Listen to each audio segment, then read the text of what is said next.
Grabamos. Bien, pues siendo hoy lunes 17 de enero del 2022, vamos a celebrar nuestra acostumbrada sesión y como ya lo anuncié desde hace 8 días, vamos a seguir profundizando, nada más ahora con más contundencia, de manera más honda, sobre la virtud de la fe. Como siempre, comenzamos con un repaso que está siempre en honor a esa ley de la repetición, que dice que solamente aprendemos lo que repetimos. Entonces vamos a repetir el concepto o los 2 o 3 conceptos fundamentales que fueron del meollo de la sesión de hace 8 días, que se repitió el miércoles, y dice así este repaso. Es posible reconocer que a pesar del cambio de los tiempos y de los progresos de la ciencia, de la técnica, en general podemos hablar de una humanidad más sabia. Existe un núcleo de conocimientos filosóficos cuya presencia es constante en la historia del pensamiento. Voy a mencionar solo 3. El principio de no contradicción, que dice que no puede, de dos posiciones contradictorias, o las dos son falsas o una de las dos es falsa, pero no pueden ser las dos verdaderas a la vez, ¿sí? Ese es un principio universal, es una herencia cultural filosófica que es propiedad de todos los seres humanos de la Tierra, porque así funciona nuestra inteligencia. O el principio de causalidad, que niegan únicamente los amantes de la astrología y del New Age y de las patrañas de la metafísica de Connie Méndez y de todas esas cosas supersticiosas que andan por ahí. Principio de causalidad universalmente aceptado, que nos dice que todo efecto invariablemente tiene una causa. O dicho de manera elegante, un principio de causalidad suficiente. O el principio de finalidad.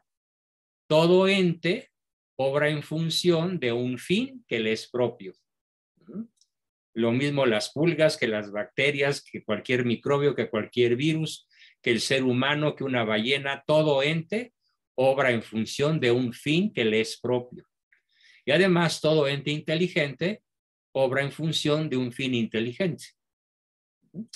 Aunque sea estúpido, aunque sea oligofrénico, no importa.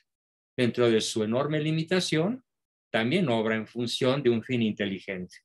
Estos 3 principios, no contradicción, que además expresa diciendo lo que es, y en tanto es, no puede no ser a la vez. Parece un trabalenguas, pero no. Entonces, no contradicción, finalidad y ejemplo finalidad, son la herencia filosófica de la humanidad. Dice San Juan Pablo II, y leo su párrafo, pero tengo subrayado en rojo, estos y otros temas indican que, prescindiendo de las corrientes de pensamiento, existe un conjunto de conocimientos en los cuales es posible reconocer una especie de patrimonio espiritual de la humanidad, una especie de patrimonio filosófico.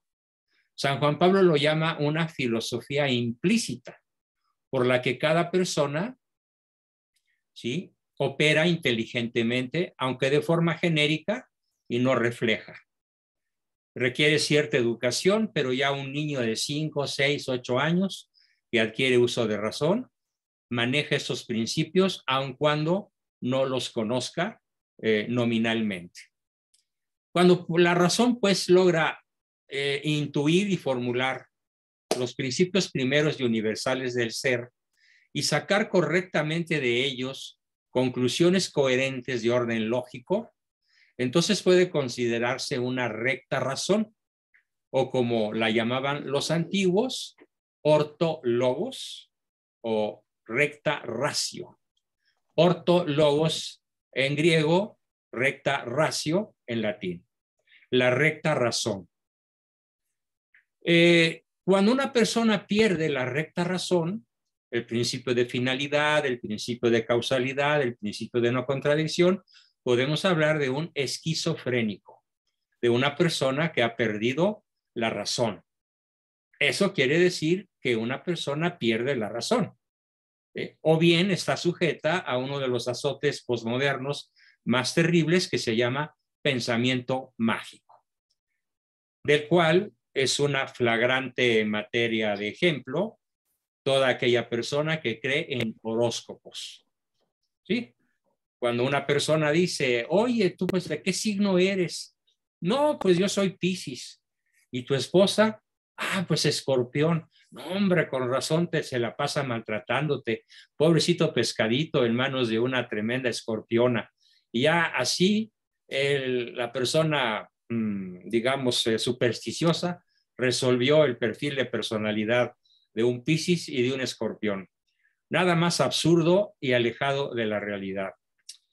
Y qué curioso, esto lo digo al margen, todavía dentro de nuestro repaso, antes de empezar el tema de hoy, pero es curioso que esta época las personas prefieran creer en cualquier cosa, como la astrología, que es pensamiento mágico, absurdo, ilógico, que contradice los principios de razón suficiente, de finalidad, de no contradicción. Prefieren creer en cualquier cosa que creer en Dios. Prefieren tener fe en los inventos del mundo que tener fe en los descubrimientos de la inteligencia y en la palabra de Dios. Bueno, entonces, aquí ya entramos en materia nueva. Hasta donde dije herencia cultural, herencia filosófica de la humanidad, o filosofía implícita que es herencia de todos los seres humanos. Ahí termina nuestro repaso y empezamos con una seria y por no decir drástica advertencia de su santidad San Juan Pablo II, porque nos vamos a adentrar en el terreno de la fe como don gratuito sobrenatural o de lo que también se llama la fe que concibe como verdadera la revelación divina. Dice San Juan Pablo, sin embargo, los resultados positivos alcanzados por la inteligencia no deben llevar al descuido del hecho de que la razón misma, movida a indagar de forma unilateral sobre el hombre como sujeto, hoy en día parece haber olvidado que el hombre, está también llamado a orientarse hacia una verdad que lo trasciende. Traduzco, una verdad que va más allá de sus narices, más allá de sus ojos, más allá de sus oídos, más allá de su inteligencia. Por eso somos seres que estamos trascendidos por una verdad que la inteligencia por sí sola no alcanza a dilucidar. Es aquí donde entra el llamado a la fe sobrenatural. Sin esta referencia a lo trascendente, nos dice San Juan Pablo, cada uno queda a merced del arbitrio propio y su condición de persona acaba por ser valorada con criterios pragmáticos, ¿sí?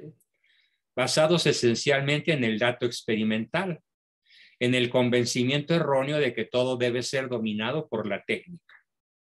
De ahí surge hace aproximadamente un siglo el concepto que hoy se llama de estómagos inútiles, en donde los jerarcas de las finanzas, de las armas, de la tecnología, de la banca, dicen que el planeta Tierra está habitado por 3/4 partes de estómagos inútiles y sueñan con suprimirlos. Claro, algunos piensan que la pandemia esta del COVID es un éxito de un proyecto genocida. Yo no lo descarto de manera radical, pero tampoco lo creo de manera ingenua. Ambas posiciones me parecen un extremo, pero cuando menos como una hipótesis hay que analizarla, porque los poderosos de la Tierra desde Malthus, o posiblemente desde antes, y estamos hablando de un par de siglos, han pensado pues que, como lo dice San Juan Pablo, se guían por el dato experimental con el convencimiento erróneo de que todo debe de ser dominado por la técnica, por los números, por los cuántos kilos de pescado hay disponibles para la humanidad, o cuántos kilos de carne, o cuántos centímetros cuadrados de bosque hay para cada persona, o cuántos litros de agua hay para cada habitante.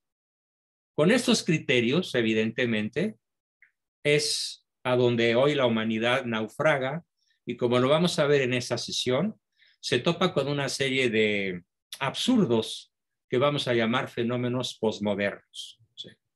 Esto, sigue diciendo San Juan Pablo, ha sucedido entonces que en vez de expresar una tendencia hacia la verdad, ha bajado muchísimo la razón de la especie humana y se ha doblegado o se ha doblado sobre sí misma día tras día, incapaz de levantar la mirada hacia lo alto para atreverse a alcanzar la verdad del ser.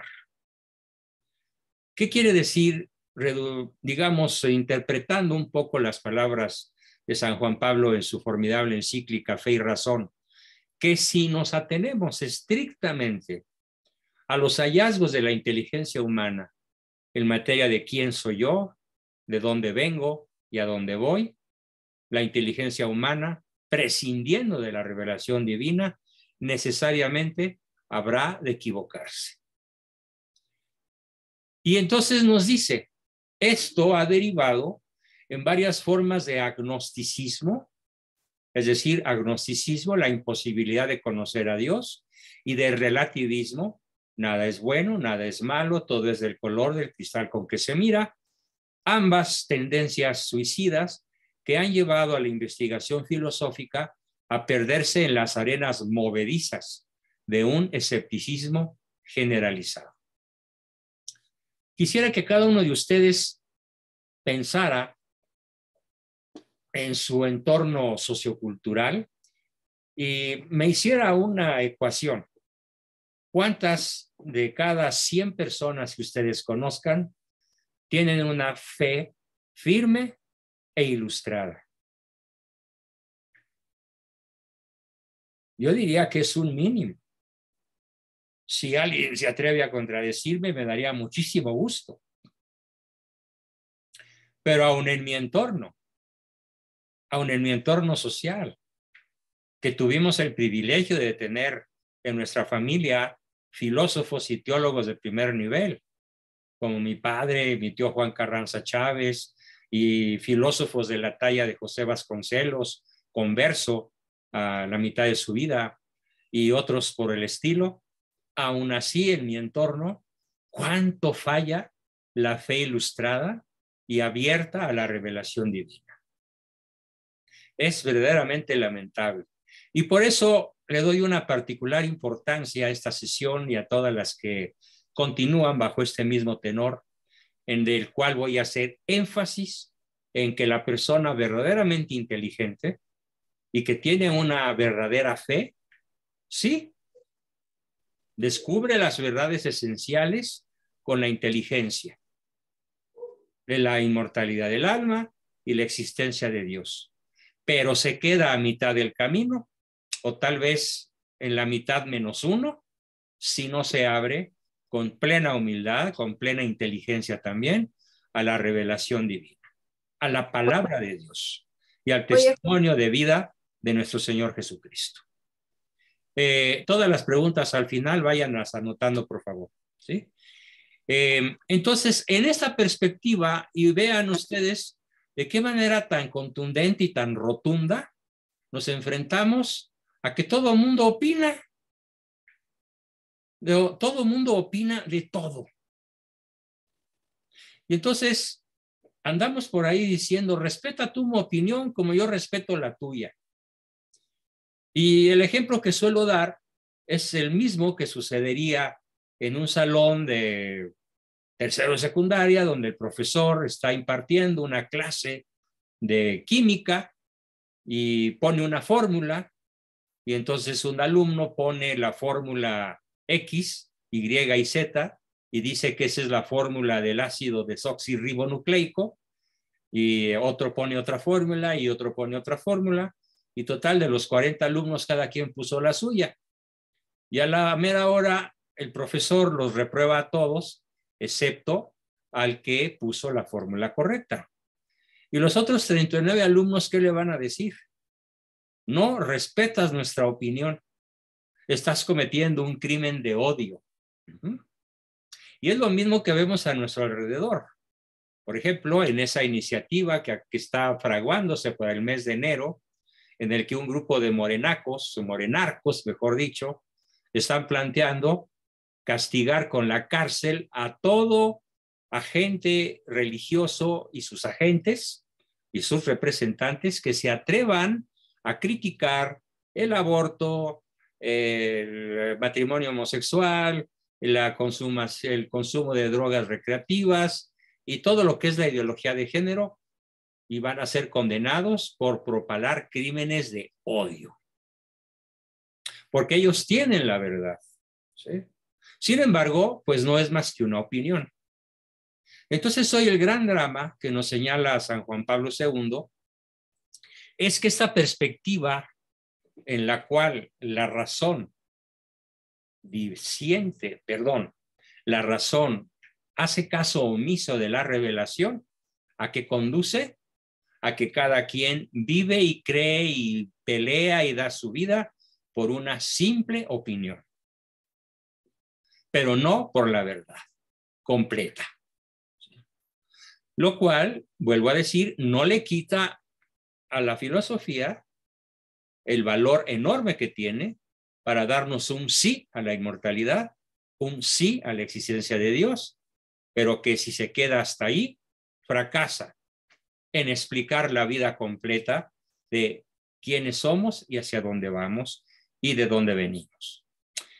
Entonces, hoy me atrevo a presentarles como materia nueva y haciéndome eco de la crítica muy severa que hace San Juan Pablo del posmodernismo, algo que no viene en su encíclica, pero que es el producto de mis estudios de muchas décadas en este tipo de temas, en donde pues resumo puntos de vista de otros filósofos, de otras fuentes, pero que van en consonancia, en perfecta concordancia y confluencia con la tesis de San Juan Pablo en su encíclica Fe y Razón. Y entonces me voy a atrever a describirles en esta sesión algo verdaderamente apasionante, verdaderamente interesante, que se llama los fenómenos postmodernos. ¿Qué son los fenómenos postmodernos? Bueno, este material que les voy a manejar a continuación no está en la encíclica, pero se los voy a enviar a todos los participantes en forma medida, conforme se vaya necesitando, para que todos tengan acceso a él. Sin embargo, no veo mal que tomen notas, porque sirve tomar notas para fijar conceptos. Los procesos posmodernos que tan acremente, que tan severamente critica San Juan Pablo II en su encíclica, y que nada más los reduce a dos, que son el relativismo y el agnosticismo. Pero de ahí se derivan otros 15 o 16 fenómenos posmodernos que han hecho estragos, particularmente entre los jóvenes y particularísimamente entre los adolescentes.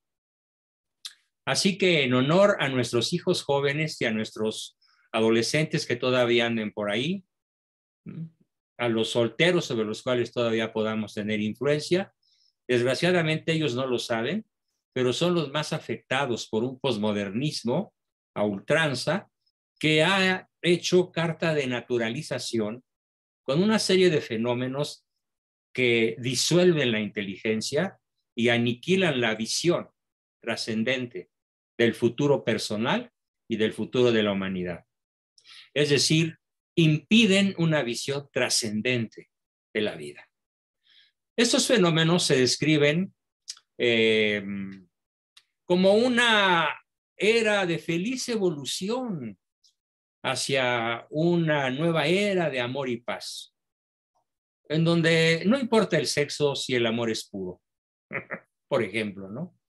Y entonces, en este relativismo rampante, pues se abre la puerta para cualquier forma de relación interpersonal, aun cuando sea en contra de las leyes naturales. ¿Sí? Los peores males hoy parecen ser bienes honestos, como las drogas de uso recreativo, por ejemplo.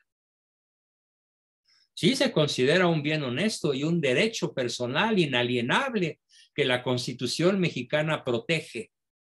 Y los que fueron ante la Suprema Corte de Justicia, unos drogadictos por ahí muy inteligentes y con formación legalista, ganaron el amparo y ahora legalmente pueden usar las drogas recreativas que se les antoje, porque es su derecho inalienable. A este absurdo nos conduce pues el agnosticismo y el relativismo, que es un típico ejemplo de estos fenómenos posmodernos que vamos a describir. Estos fenómenos, además de que se nos venden como un futuro promisorio y maravilloso, lleno de amor y paz, y que se nos venden como bienes honestos, se nos venden también, ojo, en la prensa, en el radio, en el cine, en la televisión. Hubo por ahí alguna película que recomendé hace un par de semanas para que se capte visualmente, auditivamente y casi senestésicamente cómo se plantea el mal como el más extraordinario bien posible y el bien como el peor de los males posibles. Y se venden todos estos abusos contra la naturaleza humana como la pura verdad. Es otra de las definiciones de lo que es el posmodernismo. Pero además, como si todo esto fuera poco, se gozan de una amplísima popularidad. Posiblemente esta es una de las razones por las cuales la popularidad del bulto de Palacio no baja de 67 puntos. ¿Por qué? Porque está amparado en una multitud posmoderna que no piensa de modo trascendente, que no ve más allá de la punta de los dedos en los cuales recibe la coima, en los cuales recibe la dádiva para seguir adorando a un ídolo con los pies de barro. Todo esto es, pues, el fenómeno posmoderno.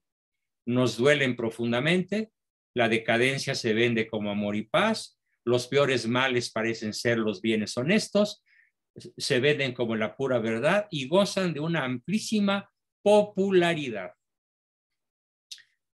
Ahondando todavía más, y todo esto es en contra de la fe. No solo de la fe racional, sino también de la fe como don gratuito sobrenatural. Estos fenómenos son respaldados por personalidades poderosas y de gran influencia social. Ay, lo dijo Carlos Doré de Mola. ¿Eh? Y como el señor tiene la virtud de ser antipegeliano, pero tiene la desgracia de ser proabortista. Y muy pocas personas se ponen a pensar a profundidad sobre el pensamiento integral. Ay, lo dijo López Dóriga, otro crítico feroz del bulto, pero también abortista. Y ya con que sea como son, les da una enorme influencia social. ¿Y qué hacemos frente a esto? Bueno, pues tenemos que proclamar la verdad y denunciar al maligno. Muchos de sus líderes han sido reconocidos como católicos o cristianos. Por ejemplo, el prototipo de sujeto posmoderno líder en el mundo católico es nada menos que un sacerdote jesuita de nombre James Martin, que reúne grandes auditorios en la Europa actual y le pagan cientos de miles de euros por sus apariciones en la televisión, en los mass media y en vivo, en grandes conferencias donde hay 3,000, 4,000, 5,000 personas que abarrotan los estadios para verlo, cuya tesis principal es: la práctica de la homosexualidad es un camino de salvación eterna. ¿Cómo es posible que se llegue a esta monstruosidad? precisamente al amparo de los fenómenos posmodernos. Procesos que son tan atractivos y que culminan en infinita tristeza, por lo que millones y millones de personas recurren lo mismo a los tranquilizantes psiquiátricos que a las drogas heroicas o a cualquier otro satisfactor material, aparente y momentáneo. Porque en el fondo el mal o el mal visto como bien nos satisface. Finalmente nos dejará un infinito vacío. Pero mientras pueden pasar años y aún décadas, sin que demos con el objeto natural de nuestra fe, con el Dios que es, con el Dios verdadero, al cual no vamos a tener acceso ni única ni principalmente, únicamente a través de la razón, aunque sí sea la puerta regia, la vía regia para entrar. Pero a la ausencia a la cual me estoy refiriendo es a la ausencia del Dios revelado. Todo lo sagrado, vamos a ver el primer fenómeno. El primer fenómeno, si gustan anotarlo, aunque va a estar en la lámina que voy a leer y a explicar, el primer fenómeno posmoderno va a tener el nombre de desacralización. En efecto, hoy todo lo sagrado queda desacralizado. La muerte, nos pitorreamos de ella, Dios, hacemos chistes sobre él, la Virgen. De hecho, en Europa o agrupaciones católicas se han armado de valor para evitar la proyección de películas, de cuadros, de obras de teatro, en donde ponen a la Virgen como prostituta y a Jesús como un oligofrénico, como un homosexual. ¿Sí? Todo se busca desacralizar. Se desacraliza el amor, se desacraliza el matrimonio, se desacraliza la familia y se desacraliza desde luego la vida misma. ¿Y por qué no? La dignidad de las personas. Y hoy los chistes más en boga, entre adolescentes sobre todo, son los chistes que ponen en duda la dignidad de la persona. A través de eso que es uno de los azotes más brutales entre la juventud, que se llama bullying en inglés y acoso en español. Mientras más sutil, mientras más inteligente, mientras más astuta, mientras más dañina, mientras más deletérea sea la burla dirigida a la dignidad de la persona, por lo que sea, porque es güero, porque es negro, porque es mulato, porque es chaparrito, porque es gordito, porque es panzón, porque es medio tontito o porque es el nerd del salón, lo que se busca es desacralizar a la persona. Y todo el mundo aplaude. Y los líderes del bullying son los más populares, los que tienen más amigos, más cuates, más seguidores, y todo el mundo pasa sobre este fenómeno de manera inadvertida. Incluso es curioso, pero los maestros de las escuelas, yo conozco varias escuelas católicas, cuando menos he visto los reportajes en la red, en donde a pesar de que son sedicentemente católicas, no defienden la dignidad de la persona, ni defienden la sana sexualidad, ni defienden el hecho de que varón y mujer nos creó. Y se dicen católicas. ¿Qué están destruyendo? ¿Qué están haciendo? Están, ojo, repito el término, desacralizando la sexualidad, convirtiéndola en un mero goce momentáneo, en un acto recreativo, e incluso con el famoso texto que ya se usa con mucha frecuencia en todas partes, del sexo recreativo, el sexo por diversión. Al que además estos señores, estas señoras dicen, todo mundo tiene un derecho sacrosanto al sexo por recreación y sin ninguna clase de compromisos. Esto es justamente la desacralización de lo que de suyo es santo o sagrado. Y es ya una de las muchas herramientas exitosamente corrosivas del postmodernismo. Grábense entonces esta terrible palabra, desacralización. Y entramos a otro fenómeno postmoderno, la mitologización. ¿Qué es la mitologización? Bueno, es convertir en mitos, convertir en relatos grandiosos, convertir en personajes a seguir, a admirar, convertir sujetos de carne y hueso en personajes grandiosos que trascienden la divinidad de Jesucristo, la divina providencia, que trascienden la Purísima Virgen, que trascienden cualquier símbolo católico, porque estos personajes están al alcance de la mano, están al alcance de una computadora, de un dibujo, de incluso físicamente, pues están expuestos constantemente a la adoración de sus seguidores. Y bueno, no me gustaría decir muchos nombres para no decir, para que no me falten muchos de los que están, ni a ofender a algunos de los que tal vez diga yo y no estén. Pero imagínense, son los ídolos de la moda, los ídolos deportivos, los ídolos del cinematógrafo, los ídolos de la farándula, incluso los ídolos de ese mal llamado arte moderno, en donde se dan unos cubetazos de pintura negra en un fondo blanco, se hacen unos brochazos a lo loco por ahí y después se venden en $1.000.000 con la firma de algún famoso tipo que fue elevado a la categoría de mito por el New York Times o por algún otro periódico de moda.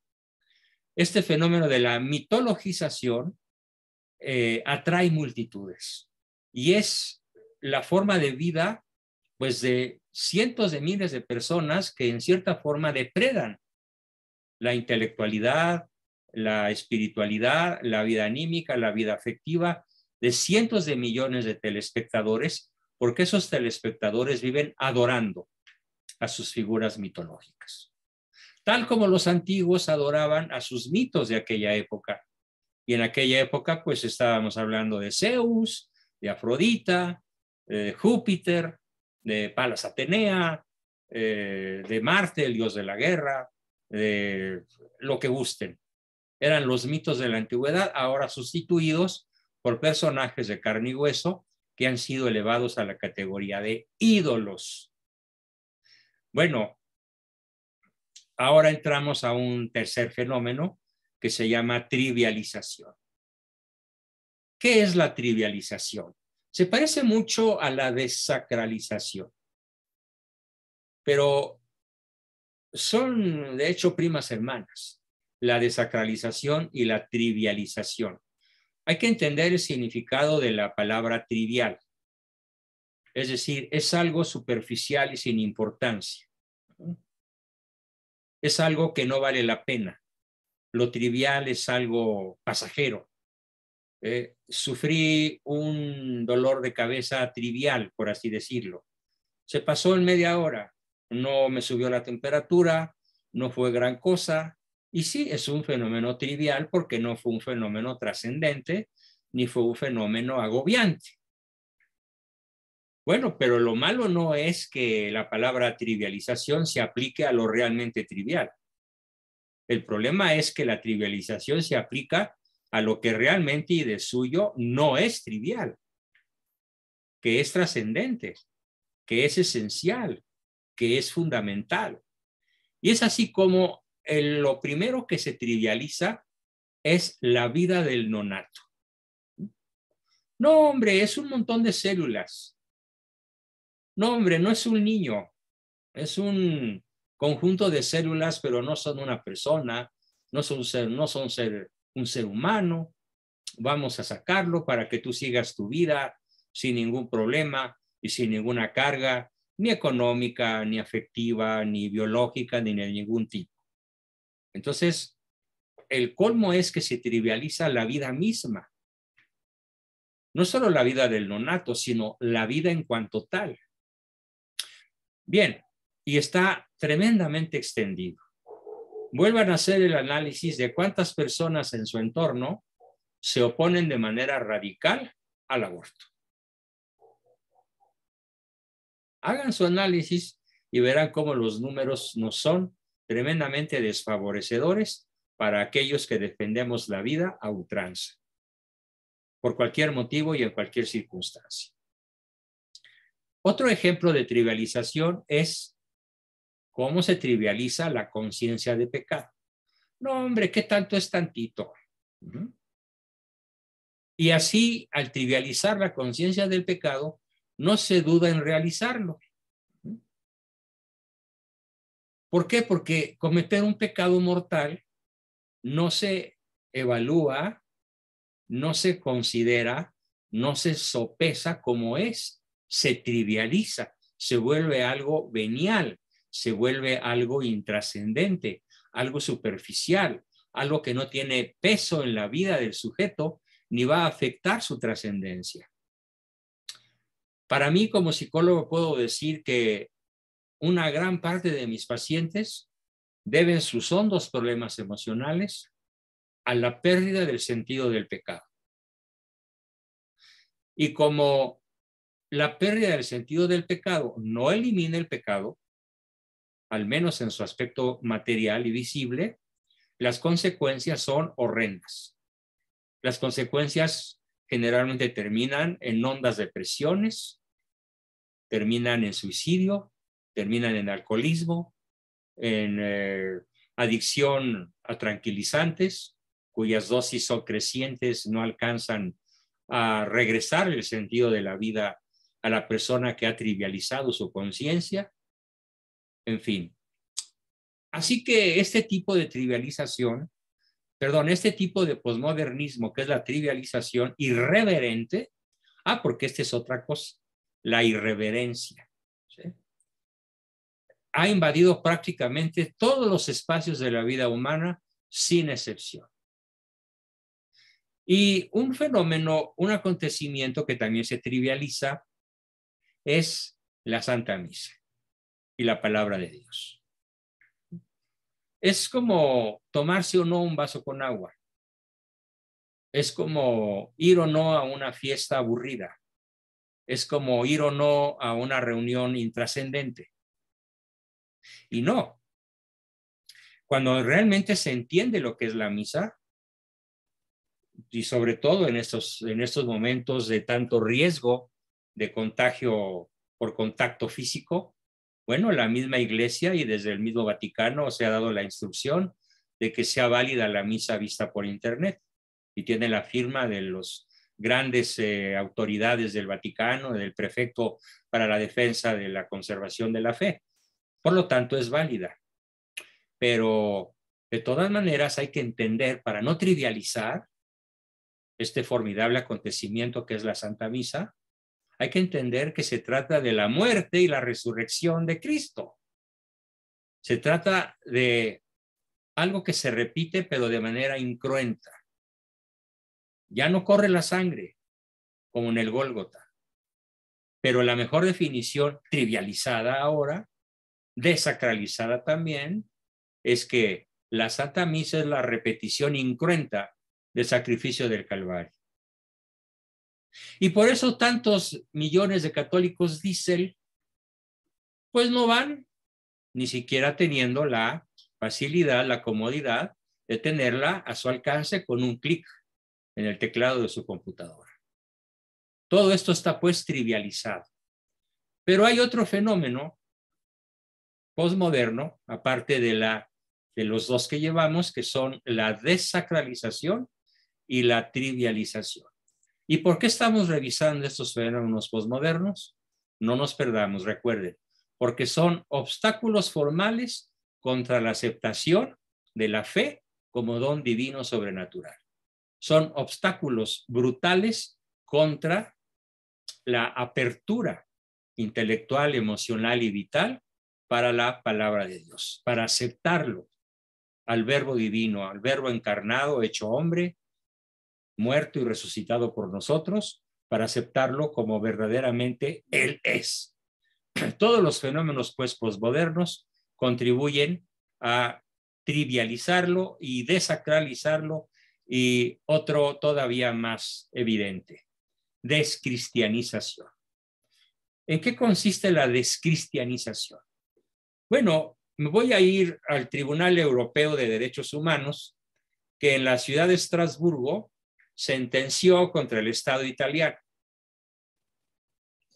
les leo exactamente el dictamen del Tribunal Europeo de Derechos Humanos. Vean qué paradoja. Este tribunal, que tiene injerencia al menos en 29 naciones europeas, dice así: la presencia de crucifijos en las aulas escolares constituye una violación del derecho de los padres a educar a sus hijos según sus convicciones y viola la libertad religiosa de los alumnos.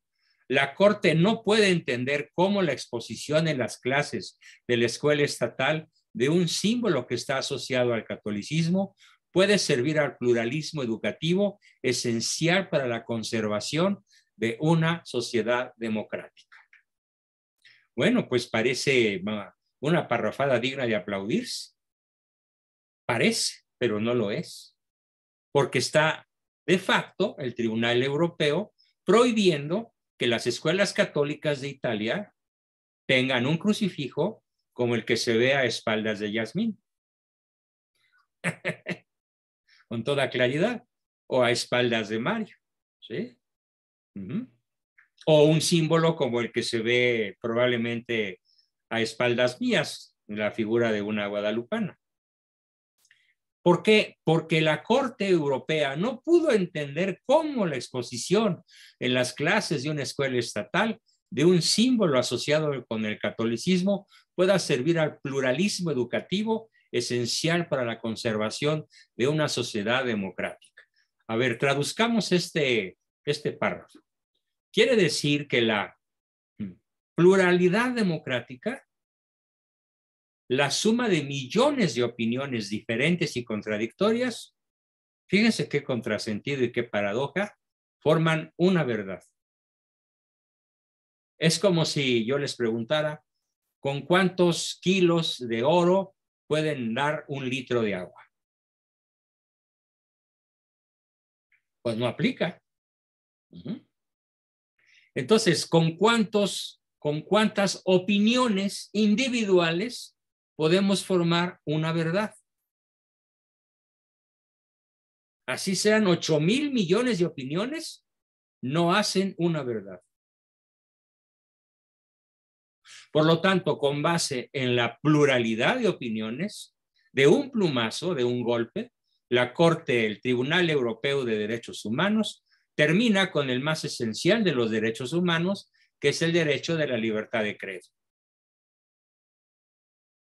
Uno de los más prístinos, de los más esenciales derechos humanos, es la libertad de religión, la libertad de creencia. A tal grado que en la época de las cruzadas o en la época de los reyes católicos, estaba prohibido obligar a los indígenas, por ejemplo, o a los moros a bautizarse. Tenía que darse la aceptación voluntaria e ilustrada del que se iba a bautizar. Y si no, no se le podía bautizar, y tampoco a sus hijos, menos a sus hijos, en nombre de una verdadera libertad de creencia como en aquella época se practicaba, particularmente por los reyes de España. Ahora es al revés.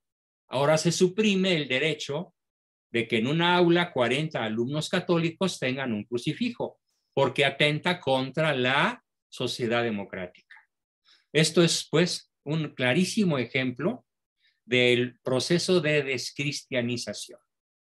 Esto es una consecuencia inevitable de la intencional descristianización que atraviesa el mundo católico desde hace décadas, por el cual la ocupación fundamental no consiste en conservar nuestra identidad católica, ojo, sino en sostener el diálogo a toda costa.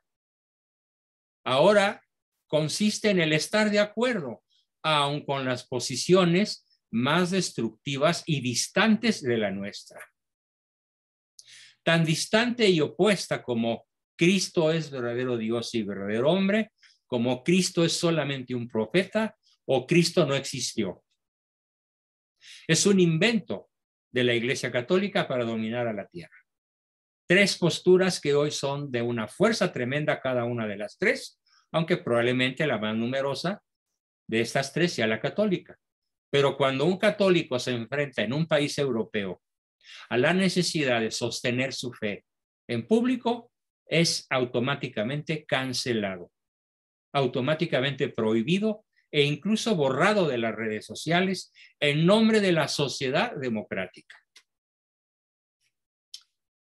Este pretendido respeto de la libertad de posiciones culturales y religiosas, sostenido por la idea de una absurda equivalencia entre las diversas posturas ideológicas y las religiones, es el que hace perder al catolicismo su absoluta especificidad.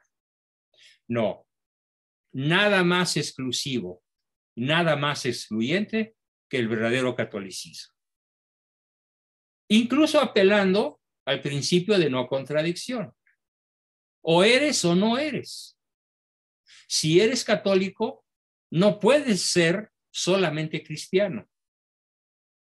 Si eres católico, no puedes ser medio católico.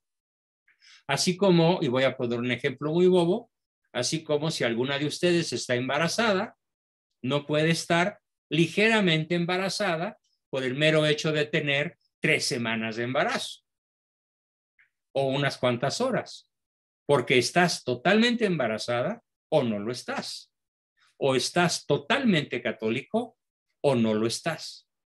Así de excluyente y de exclusiva es nuestra fe. Pero para que lo sea de esta manera, necesariamente tiene que abrazarse de la revelación. Si no se abraza nuestra fe de la revelación, nos quedaremos en que cualquier postura, por contradictoria que sea, es correcta. Igual que cualquiera de las 39 fórmulas químicas entregadas al profesor son correctas. Claro, también se puede dar el caso de un profesor que les ponga 10 a todos y a la hora que el alumno que sí contestó bien reclame, el profesor le va a contestar porque es pluralista, es democrático. Le va a contestar, les puse 10 a todos porque todos fueron muy sinceros en su respuesta. Fueron muy honestos en su respuesta. Aunque no sepan química, o aunque no sepan historia, o aunque no sepan historia de la religión, o aunque no sepan nada de nada, son muy sinceros en su opinión. Nos hemos reducido a un mundo de opiniones catastróficas sobre la inmensa cantidad de cosas que hoy importan al planeta Tierra y a sus habitantes. Bien, eso fue el fenómeno pues de descristianización y me da tiempo de exponer otro que es el fenómeno de la deshumanización. Posiblemente el fenómeno de la deshumanización tenga su principal ejemplo, su principal personaje, o no personaje, porque son muchos millones, tenga su principal ejemplo, la palabra correcta, en la relación entre el Estado israelita, el Estado de Israel, con capital en Tel Aviv, y el Estado palestino. El Estado palestino vive encerrado en una pequeña franja que se llama la Franja de Gaza, en donde hay literalmente hacinados, como en un campo de concentración, entre 4 y 6 millones de palestinos, y que viven con agua racionada, alimentos racionados, escasez de medicinas asombrosas, y que para salir al mundo libre tienen que pasar por túneles que están vigilados por el ejército israelí, armados de armas infinitamente superiores a los cohetes caseros que puedan hacer los palestinos. Y hay un informe. El informe Koenig es el informe de un judío muy famoso. Dice cómo se deben manejar las cosas, hablando justamente de los palestinos y de los judíos que él considera improductivos. Dice, tras cerrar el paso a los judíos improductivos, debemos usar el terror, el asesinato, la intimidación, la confiscación de tierras y el corte de todos los servicios sociales para liberar a Galilea de su población árabe. Ya lo hicieron. Les suena brutal, pero así es. Tras cerrar el paso a los judíos improductivos, ya lo hicieron, debemos usar el terror, el asesinato, la intimidación, la confiscación de tierras y el corte de todos los servicios sociales para liberar a Galilea de su población árabe. ¿Cuál es la población árabe? La población palestina. El general Shlomo Lahat, alcalde de Tel Aviv, proclamaba: debemos seleccionar solo jóvenes guerreros sionistas y después matar a todos los palestinos, a no ser que se resignen a vivir como esclavos. Otra, son las últimas palabras de Uri Lubrani, consejero especial para asuntos árabes del primer ministro Ben Gurión desde 1960. El Estado de Israel existe desde 1948.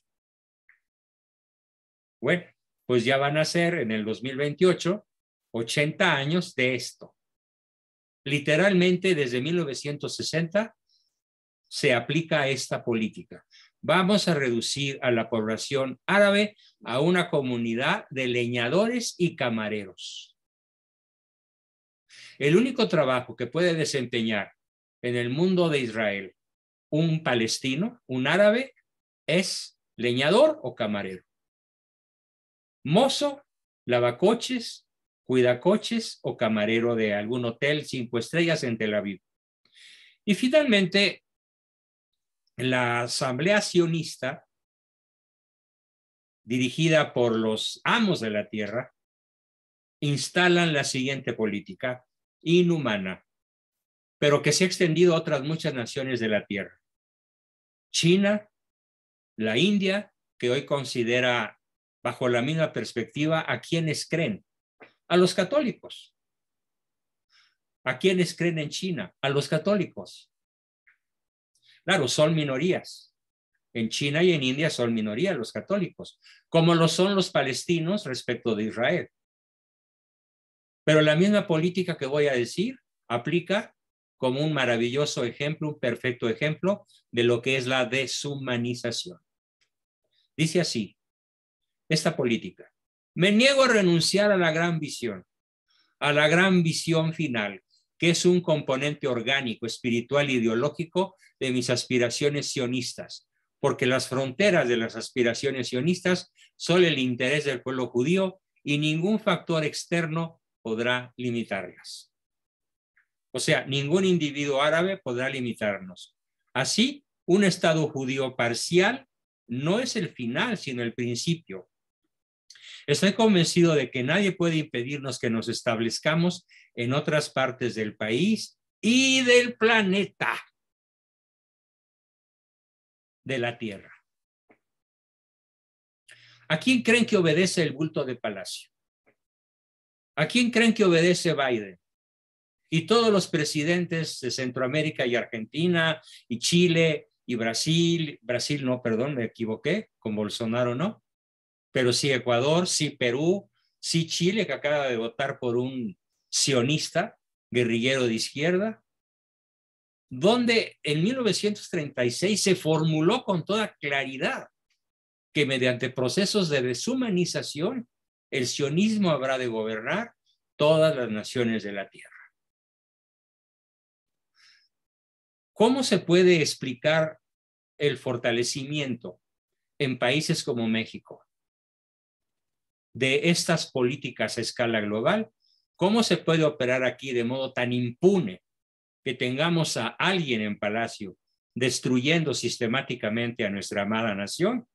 Justamente por los fenómenos que he mencionado hoy, que he descrito hoy, y que tienen el nombre global de postmodernismo, con los 4 nombres que llevamos, que son, pues, los repito rápidamente: desacralización, mitologización, trivialización, descristianización y deshumanización. 5.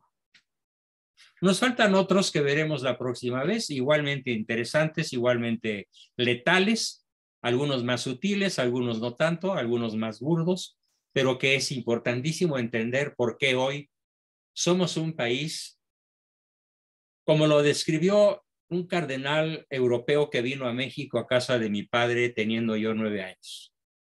Él recorrió el país con la guía de mi padre durante algunas semanas, y cuando mi papá finalmente le preguntó, ¿y qué opina usted de la fe del mexicano? El cardenal europeo contestó desolado: señor Abascal, su patria hoy es un país de bautizados, ex cristianos, neopaganos. Estoy hablando del año de 1952. ¿Qué diría hoy ese mismo cardenal si conociera la fe del mexicano promedio? Ya no digamos la del chairo, que por supuesto que ni siquiera puede apuntar a decir que tiene alguna cosa que se parezca a la fe. Bien, queridos amigos, pues con eso terminamos nuestra exposición de hoy y empezamos nuestra sesión de preguntas, respuestas, aportaciones y demás. Adelante, por favor. ¿Quién quiere comenzar? ¿Puedo empezar? Por favor, Mario, adelante. Solo que me pudieras recomendar un par de libros o autores que hablen de manera más amplia de este asunto de Palestina, el Estado de Israel, que por ahí he leído que lo crearon los Rothschild y ese grupo. Así es. Precisamente para someter a los palestinos, ¿no? Entonces, a todo el mundo. Claro, a todo el mundo. Claro. Bueno, pero que me pudieras recomendar a autores, algunos libros, algún libro. Te voy a recomendar un libro con Sí. ciertas reservas. El libro se llama Derrota Mundial. El autor es Salvador Borrego. Todavía lo puedes encontrar probablemente en alguna librería cualquiera, de esas que realmente tienen buen stock. La única advertencia que te hago sobre Salvador Borrego es que es medio pro-nazi. Ok. Pero fuera de ese gran defecto de Salvador Borrego, ¿cómo explica toda la acción letal del Estado de Israel desde los albores de la historia universal hasta 1980? El Salvador Borrego muere hace poquito, de 100 años de edad, y alcanzó a ver el desastre del posmodernismo. Pero sí, sus ediciones alcanzan a describir el estado del mundo en el sentido que lo estás preguntando, Mario. Ok. Derrota Mundial de Salvador Borrego. Lo recomiendo. Gracias, para todos, nada más no caigan en la trampa de su simpatía por Adolfo Hitler. Porque pues nos hubiera ido de una manera distinta, pero igual. En vez de hablar inglés, estaríamos hablando alemán. Probablemente, ¿no? Está bien. Era un estatismo contra otro estatismo. Bien, tenemos la manita levantada de Alejandro Familiar. Adelante, Alex. El micrófono. Ya. Buenas noches. Pues creo que sí has tocado pues la llaga, ¿no? La herida sangrante del mundo contemporáneo, y que además no solamente está ahí, sino que está en un avance con una teleología, una dirección muy importante hacia dimensiones cada vez mayores, ¿no? Por eso la crisis que estamos viviendo en el mundo, esta sincronía planetaria de dictadura y de persecución sanitaria y de disidencia, y que se está cada vez apuntando más hacia la parte religiosa, los cristianos, los católicos, en muchas partes del mundo, ya en la misma cuna del catolicismo, como puede ser Europa, y viene hacia acá. Pues es una ola, es un tsunami brutal, ¿no? Es un absoluto tsunami. Y pues has tocado ese tema que la verdad yo creo que mucha gente no lo percibe porque se va dando muy mañosamente en partecitas, en lugarcitos, y ya cuando volteas es impresionante, ¿no? No sé si platiqué rápidamente. Conozco un cristiano, no sé cuál sea su filiación exacta, se llama Eric Metaxas, y otra escritora muy famosa en Estados Unidos, muy brillante, una judía, Naomi Wolf. Los dos son egresados de la Universidad de Yale, Ignacio platica esto, pero ellos, entre ellos van platicando cómo fueron adoctrinados en el absolutismo relativista de todo y cómo están espantados. Pues, ella que es judía y medio liberal y todo eso, yo no doy crédito lo que, pues con nuestro aval en edad más joven nos fuimos haciendo creer. Estamos viendo un monstruo en Estados Unidos. Lo que está sucediendo es una monstruosidad. Una monstruosidad que busca destruir la fe.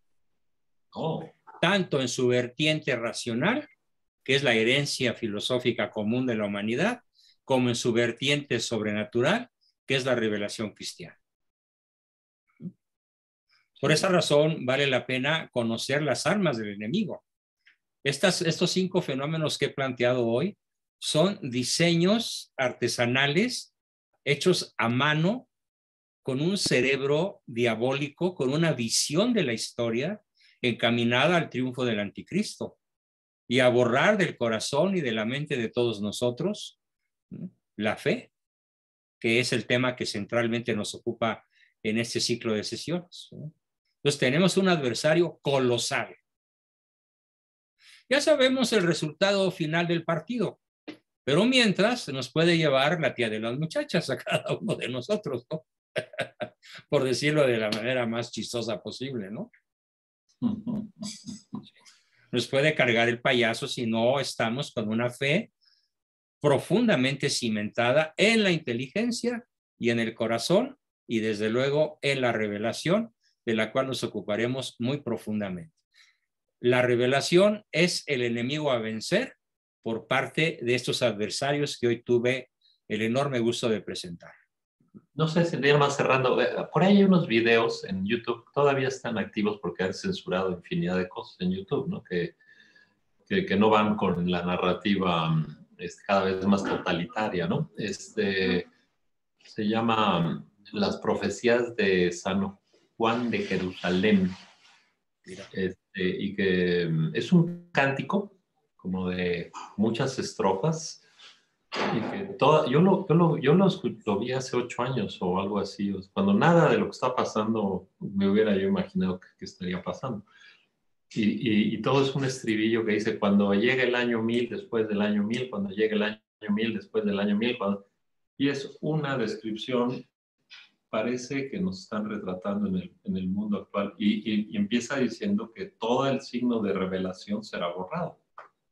Todo signo de revelación será borrado. ¿Sí? Bien, pues formidable aportación, Alex, y tenemos aquí a Jorge Alberto Novoa y luego a Yasmín. Sí, adelante, Jorge Alberto. Aquí lo importante es, como tú ya comentaste, es la deshumanización, que el fin último es dejar al hombre peor que el perro, ¿no? Como una cosa. Una Ni cosa siquiera total. como un ser vivo, como una cosa. ¿Sí? Como Una una cosa persona de totalmente. 60 kilos de carne. ¿Sí? Sí. Y tantos Sí, kilos de sí. huesos y los Uh-huh. fetos como tantas vacunas anti-COVID o tantas cremas de belleza para señoras vanidosas, qué sé yo, ¿no? A eso se trata de llegar mediante los Sí. procesos que acabo de explicar. Sí, el problema es que ahora resulta que se defiende más a la ballena que al feto, ¿no? Claro, se defiende más Tiene a más valor cualquier la ballena que animal el en hombre. riesgo de Uh-huh. extinción. ¿Sí? Árbol. ¿Sí? Bueno, a la naturaleza en su expresión herbolaria, ¿no? ¿Sí? Las áreas protegidas, ya quisieran los humanos tener áreas protegidas de la manera como se protegen los bosques o como se protegen las costas o las biosferas que son tesoro de la humanidad y ¿no? Como las del sureste mexicano que son una maravilla. Ahí ojalá, ¿por qué no se protege hacia las personas? Porque son parte del proceso de deshumanización. ¿Sí? Sí, es una despersonalización total, ¿no? Así es. Bien, Jazz, por favor, adelante con tu comentario, pregunta o aportación.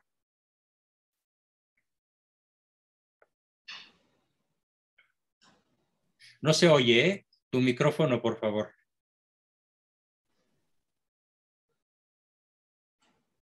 Ya estoy, sí. Sí.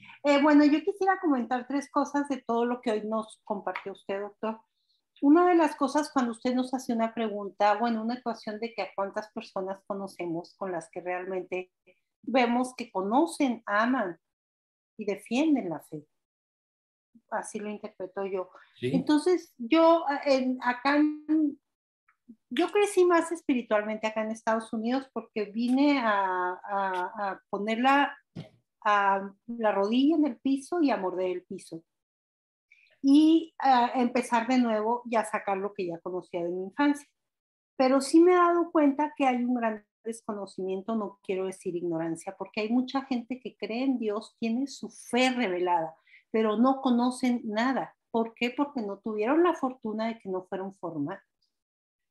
Entonces, a veces a esas personas son humilladas por otros, por los fariseos. Sí. Yo les llamo fariseos, a la gente Correcto. que tiene mucho conocimiento y los hace sentir menos. Exactamente. Y eso no es correcto. Y en Estados Unidos y en Canadá son factores abrumadoramente mayoritarios. Sí, yo aquí veo mucha gente con una gran fe, inclusive una familia completa conocí de Guatemala, que no estaba bautizado ni ella ni sus hijos. Y no faltaban los domingos a misa. Les perdí la pista porque desgraciadamente el diácono que estaba en ese tiempo en la iglesia era muy rudo con la gente y se fueron. Pero ya después, debo decir que hay mucha gente que no conoce, que ama, pero no conocen, o sea, no saben, no conocen ni siquiera la doctrina social de la iglesia, doctor. El hecho de que a veces gente que no va vestida apropiadamente, a veces sí me tocó a veces decirle, mi amor, ciérrate el suéter, estamos en la casa de Dios. Entonces, yo he aprendido a amar a toda esa gente que no conoce. Pero Bueno, no es que hay que no amarlos, pero el mejor acto de caridad que un ser humano puede hacer por otro es ayudarle a salvar su alma. Exacto, sí, entonces yo sí he tratado de encaminarlo lo más que puedo. Actualmente también nuevamente retomé mis clases de Biblia y sigo invitando, porque hay que conocer nuestra Biblia para verdaderamente hablar, o sea, saber de lo que estamos hablando. Entonces, me gustó mucho eso que usted nos habló de que cuántas personas conocemos, que verdaderamente conocen, llaman a nuestra religión católica. Entonces, sigamos apostando para nosotros conocer más y poder transmitir. Y convertirnos en lumbreras, en luz. Exacto, compartir. Y que sobre todo atraigamos a la gente a seguir conociendo, aprendiendo y preparándose. Otra cosa que usted nos mencionó sobre el actual presidente que desgraciadamente está en México, una cosa que yo siempre he dicho desde la época de Chávez y hasta ahorita lo sigo diciendo, la vulgaridad vende. ¿La vulgaridad qué? Vende. Ah, no, claro. Fue una de las cosas que describí como típicas del posmodernismo. Exacto. Es popular, el posmodernismo es popular. Exacto, y antes lo popular era sencillo, era humilde, era gracioso. Ahorita lo ordinario es era hasta la cierto vulgaridad. punto cándido. Cándido, exactamente. Y esa candidez, esa pureza se ha perdido para convertirse en vulgaridad chabacana, ramplona, horrorosa, inculta, en todos sentidos, y malévola. Y con un sentido de revanchismo en donde ahora los chairos anhelan que el rico se vuelva pobre. Sí, y eso es lo que han despertado a la gente, inclusive ha crecido tantísimo que la gente en vez de recurrir a las iglesias recurre al satanismo, a las chamanerías, a las limpias, a todas esas prácticas esotéricas. Entonces sí, todo está dentro de la misma esfera. Es doloroso, es triste. Yo cada vez veo más gente culta, educada que yo conocía y que me salen con que fueron a que lo limpiaran. Exactamente. Y que no, es que no es nada malo, nada más me rezó. Ahí tienes la trivialización. Ahí tienes la desacralización. ¿Sí? Ándale, le digo, hasta que vas a ver que, bueno, lo que sea. El asunto es también, ya de última le quería comentar, doctor, con la pregunta que nos hizo Hugo. Hay un libro que yo leí en el 74, fue de los primeros libros que yo leí de Harold Robbins. Harold Robbins. Sí, se llama El Pirata. No sé si Mira. usted lo leyó, inclusive hubo una serie muy popular con Franco Nero, y entonces ahí habla de esas raíces de toda esa gente que ya con tanto resentimiento, cuando ahorita estamos hablando de los palestinos, que mucha gente dice, ay, terroristas tan malos. Sí, pero ve lo que están viviendo. No, bueno, hay que ver cómo los fabricaron los judíos. Exacto. Entonces, si usted, no sé, si puede echarse una leidita, digo, enterarse cómo es este libro para que lo podamos recomendar. El pirata de Harold Robbins. De Harold Robbins, en 1974 fue publicado. Yo desde aquel tiempo lo leí, pero me impactó muchísimo. Voy a buscarlo y lo voy a leer con mucho gusto, Jazz. Y tenemos ahora a nuestra amiga Rosana Fabris. Adelante, Rosy. Enciende tu micrófono. Hola, buenas noches. Hola, qué gusto. Buenas noches. Ya se te escucha. Muchas gracias.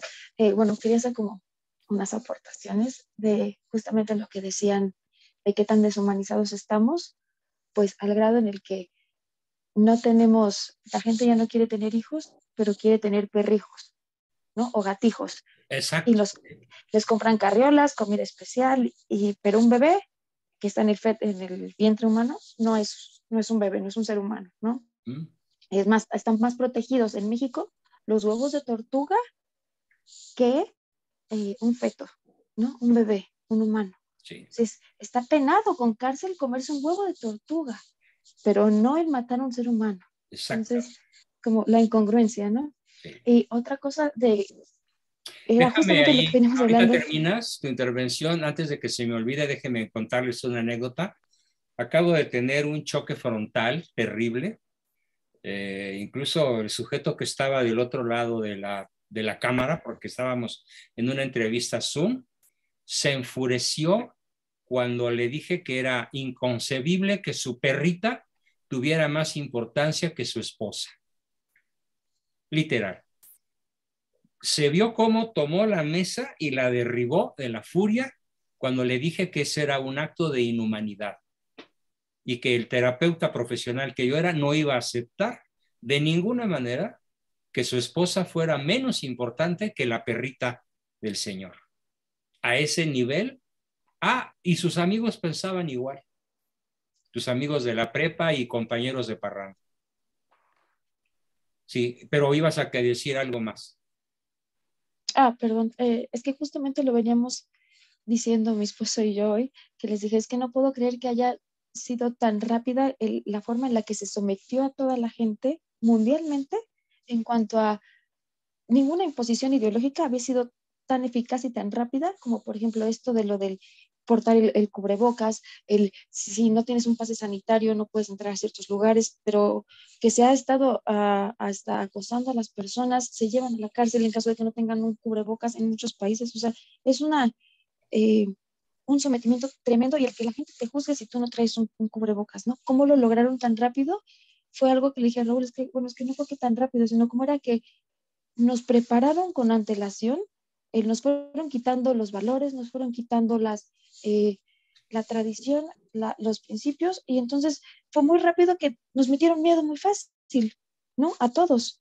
O sea, si no tienes a Dios, si no tienes un fin, muy fácil crees en todo lo que te digan, como lo que usted está diciendo, ¿no? Si no crees en Dios, vas a creer en todo lo demás, en los horóscopos, en las cartas, en lo que te digan. De hecho, menos en Dios. El derecho a que no te introduzcan en tu cuerpo nada que no estés de acuerdo es un derecho humano, natural, inalienable y que está en la Declaración Universal de los Derechos del Hombre, desde la Segunda Guerra Mundial. Y es contradicción tras contradicción, ¿no? Una mujer puede abortar porque es su cuerpo y es su decisión. Pero si yo te quiero poner una vacuna, ya no es ni tu cuerpo ni tu decisión, porque aquí no entras y no compras y no comes y no nada. O sea, y otra cosa que lo que decía de cómo nos fueron igual deshumanizando y quitando lo de los valores, era algo curiosísimo. Una corrección ahí, no los valores, las virtudes. Las virtudes. Lo que hicieron con los valores fue subvertirlos. ¿Sí? Los valores no te los quitan, los subvierten. Es decir, en vez de bien, verdad, belleza y unidad, arriba, te ponen arriba placer, poder, fama, honores y placeres. Y abajo los otros, reducidos al mínimo. Pero nos los metieron desde niños sin darnos cuenta. Yo le dije, por ejemplo, antes era como más discreto y más sutil.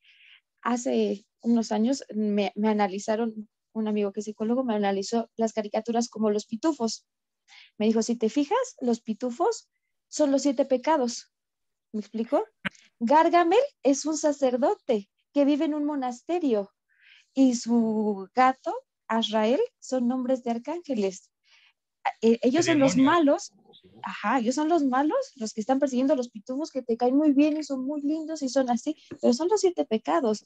O sea, está el perezoso, está el filósofo, que en realidad sería como la soberbia, llegas a todos hasta que llegas, por ejemplo, a Pitufina, que es la lujuria, ¿no? Y papá Pitufo es el diablo con su gorro rojo que lo representa. O sea, es cuando me lo explico, y claro, todo tiene mucho sentido. En ese entonces eres niño y no lo ves, y tus papás están viendo los pitufos, ¿qué está haciendo de malo? Nada, ¿no? No lo ven. Y les tengo Pero otra ahora, noticia peor. El primer invasor en el sentido malévolo de los hogares mexicanos y a escala mundial fue el Pato Donald. Si te ¿por qué? fijas, si se fijan todos, el Pato Donald no tiene familia, no tiene esposa, y los 3 sobrinitos, Hugo, Paco y Liz, no tienen papá y mamá, Ah, sí. Sí, y él es el Daisy tío, no ¿no? tiene marido. O sea, ningún personaje Disney de los iniciales y de los vigentes forman una familia. Es un ataque Sí, son sobrinos. criminal contra la familia desde Claro. hace 70 años o más, de cuando yo era niño y andaba por ahí las primeras caricaturas del Pato Donald. Pero digamos, eso era un aspecto sutil, digamos, hasta ahorita que Sutil, uno lo muy analiza y sutil, dices, muy sutil. no, ahorita, actualmente hay una Descarado. caricatura que nos lo presentó un vecinito que yo no lo podía creer. O sea, se supone que son como los 7 pecados, tal cual. Ellos son los buenos y están luchando contra el malvado y los perversos 10 mandamientos. Y los pintan como demonios y así salen como en una nube negra y son espantosos porque una cosa que dices, no puedo creer el descaro tan grande de ya pintarlo, demonizar los mandamientos y, no sé, benificar los pecados. Me explico que dices, ¿cómo puede ser el descaro tan grande? Sí. Y el vecinito encantado, no es que me encanta esta serie, porque Ah, es no, sí, buenísima. claro. ¿Cómo? ¿Y tus papás no se dan cuenta? Entonces, Muy bien, vamos a ver, todavía nos queda un tiempecito para escuchar a Diana González, por favor, y luego a Angélica Ocampo. Hola, buenas noches. Hola, Diana. Ahorita que estaba platicando todo lo de los fenómenos posmodernos, estaba pensando que también se dan de cierta manera dentro de la misma iglesia, Sí, ¿no? es cierto, A mí me tristemente es cierto.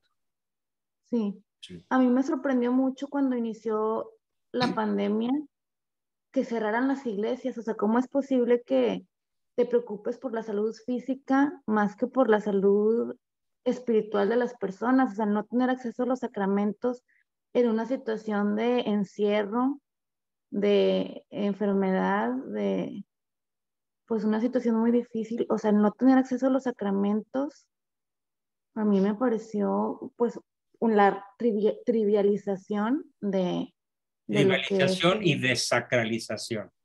Sí. Porque bien se hubieran podido tomar medidas precautorias, inteligentes, pero no de ese tipo, tan drásticas y tan intrusivas, tan en Sí, contra de la salud espiritual de la feligresía, ¿no? Completamente sí, de acuerdo, Diana. Gracias. Y tenemos a Angélica gracias. Ocampo. Gracias, Diana. Angélica, ¿qué nos quieres preguntar o decir? Sí, maestro, buenas noches a Hola, todos. buenas.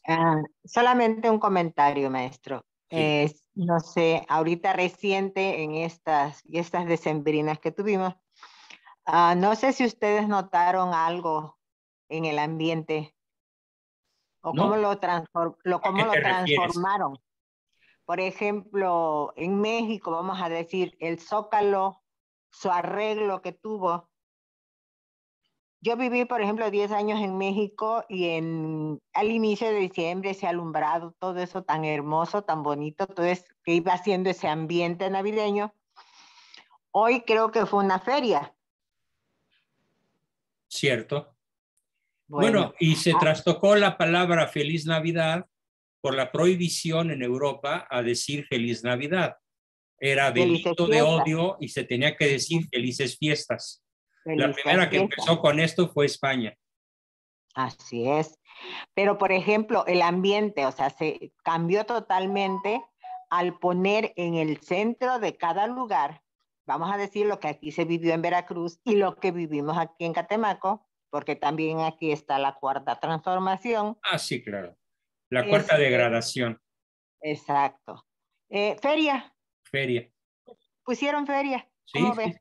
sí. No, y acá la Sheinbaum se salió con la suya e hizo una fiesta masiva por ahí el 20 y tantos de diciembre, a pesar de los pesares. Y entonces, feria. así es. Eso fue para terminar, o quieren de esa manera acabar con esas fiestas navideñas que había, o ese ambiente navideño que vivíamos siempre. Exactamente, sí. Es perfectamente descristianización, desacralización, trivialización. Esos tres fenómenos fueron muy visibles en todo el país y en otras partes del mundo. Así es. Lamentable. Esa era mi aportación. Hay que denunciarlo. Muchas gracias, Angélica. Gracias por tu excelente aportación. Nos dice nuestro buen amigo Ricardo que va a tratar de conseguirnos el libro de Carol Robbins, El Pirata. Ojalá lo puedas conseguir, Ricardo, tú que todo lo consigues. Y también nos hace un buen comentario de que, bueno, hace varios, pero uno que me interesa mucho es lo que dice el gran Papa Benedicto XVI. La opinión de la mayoría no es garantía de verdad. Gracias, Ricardo, por refrendar las palabras que dije. Las 8,000 millones de opiniones de los habitantes de la Tierra no suman entre todas ellas una verdad, no necesariamente. Bien, finalmente, Alice Lozano, adelante, Alicia. Buenas noches, doctor. Hola. Enciende bien tu micrófono, se apagó. Gracias. Buenas noches a todos. Pues mire, doctor, usted decía de la fe de las personas. Yo consideraba vivir en un lugar privilegiado aquí a espaldas de la Basílica de Zapopan. Hay 2 conventos de hombres y 10 de mujeres, de religiosas. Entonces aquí es como un oasis en cuanto a la fe. Pero sí he visto que como que ahorita hubo demasiado temor porque aquí hay muchísimas personas mayores, muchos de ellos son terciarios, viven como San Francisco de Asís, pero desde su soltería o desde su matrimonio. Pero tristemente estoy viendo que por esto de la pandemia, como mucho temor y también muchísimas muertes de personas mayores, que tristemente yo he visto que la mayoría han sido vacunados y se están acabando esas personas de valores con muchas virtuosas, personas virtuosas. Ajá. Hay un documento, comentando lo que nos dice Alicia, hay un documento que me llegó hoy que me cuesta mucho trabajo encontrar porque recibo 400 mensajes diarios o más, pero lo voy a buscar. Es un documento que firman 57 personalidades de altísimo nivel europeas, explicando el por qué deben suspenderse la vacunación de todo el planeta. Lo explican de una manera tan genial, tan convincente, tan propia, tan científica, que finalmente me convencieron. Voy a buscarlo y se los voy a proporcionar para que lo lean, lo estudien y hagan de ese documento un conocimiento válido, porque honor a quien honor merece, y las firmas de las personas que están involucradas en ese documento, la verdad, merecen todo mi respeto, porque además desde hace años les he venido siguiendo a muchos de ellos su trayectoria científica. Y se la están jugando. Se están jugando el pellejo, se están jugando hasta la libertad o a lo mejor la licencia médica para decir, no señores, no acepten un experimento en el interior de su cuerpo. tienen derecho a oponerse. Y este movimiento está creciendo y bueno, pues los poderosos están haciendo todo lo posible para que no crezca y, por ejemplo, acaban de dar un manotazo tremendo en la persona del tenista serbio que no se quiso vacunar y a mí me parece una bestialidad lo que se hizo con él. Y ya tenemos a los opinadores del Universal y del Excelsior y del Financiero y de toda la prensa nacional tirándose a la yugular del tenista serbio por oponerse a envenenar su cuerpo. En fin, Ricardo, querías decirnos algo. Adelante.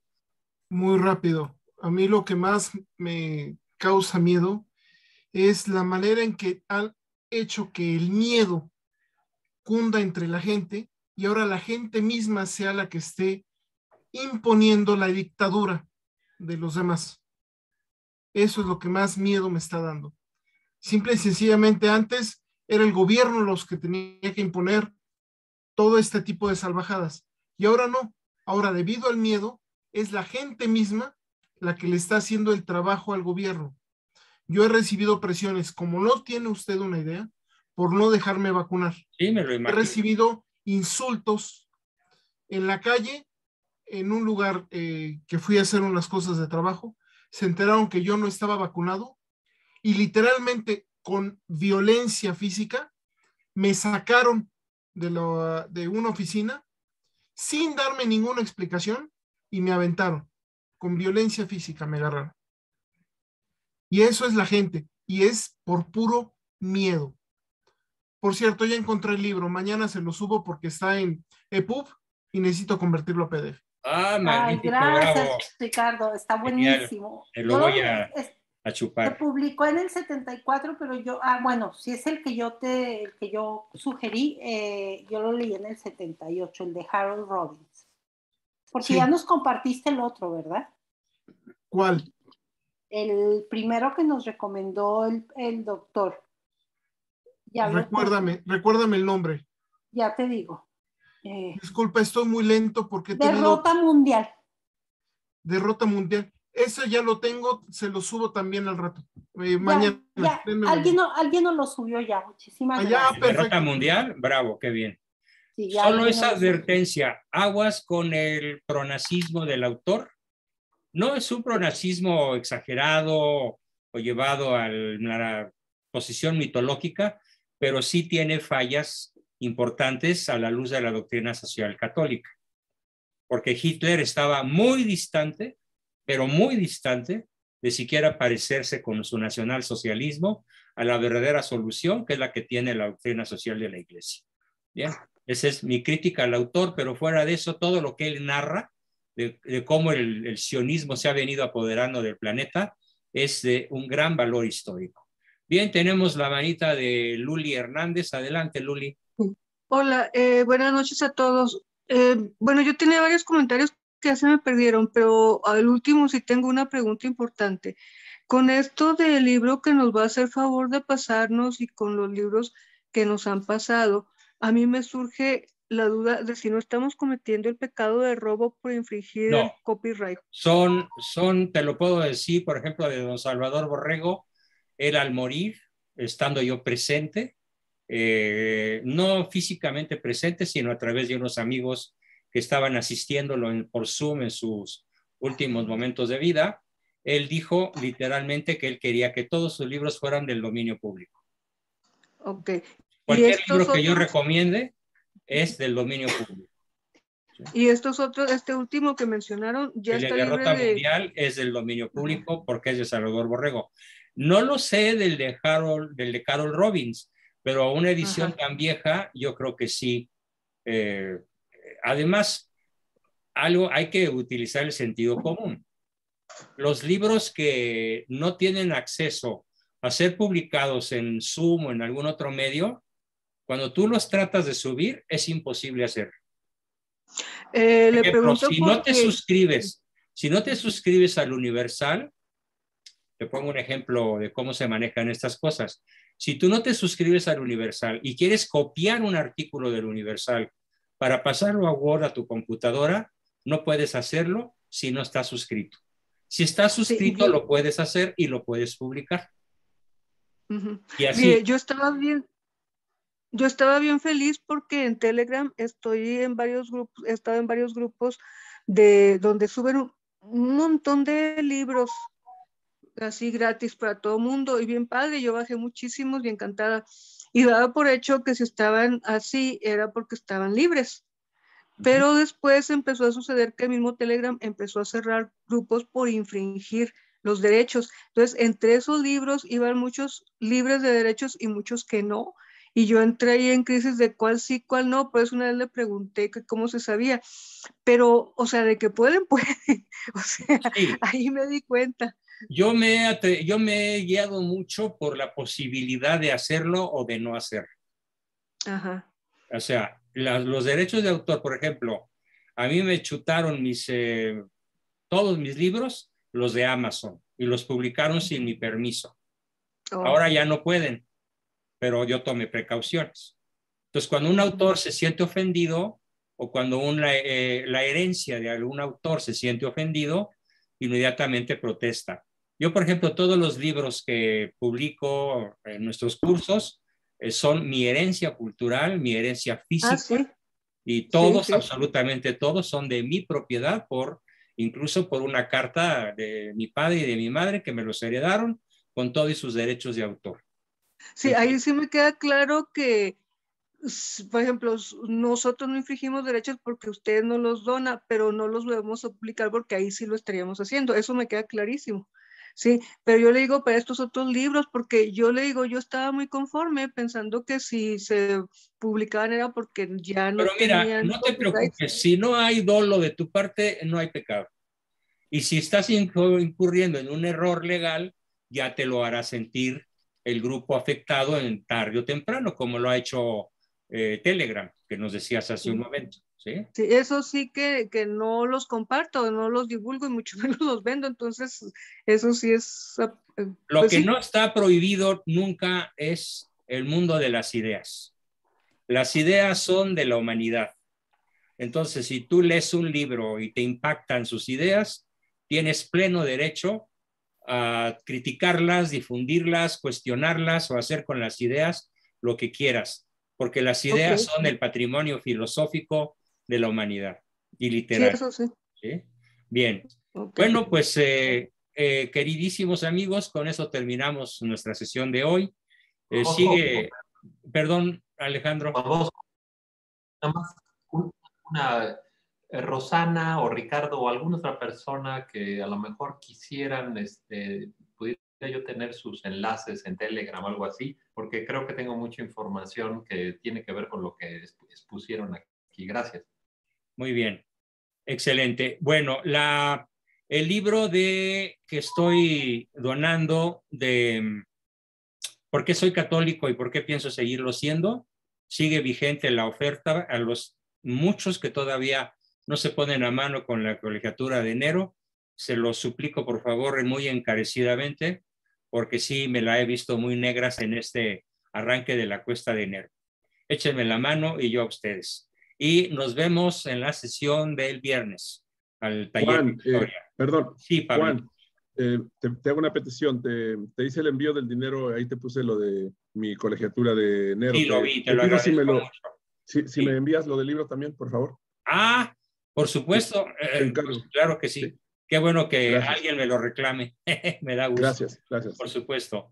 Pues muy buenas noches a todos y nos vemos el viernes en el taller de historia. Y a algunos les gusta repetir el miércoles. Qué bueno, no me quejo. Adelante. Buenas noches a todos. Sean felices, sean virtuosos. Hasta la próxima. Buenas noches. Buenas noches a todos. Buenas noches. Bendiciones. Buenas noches.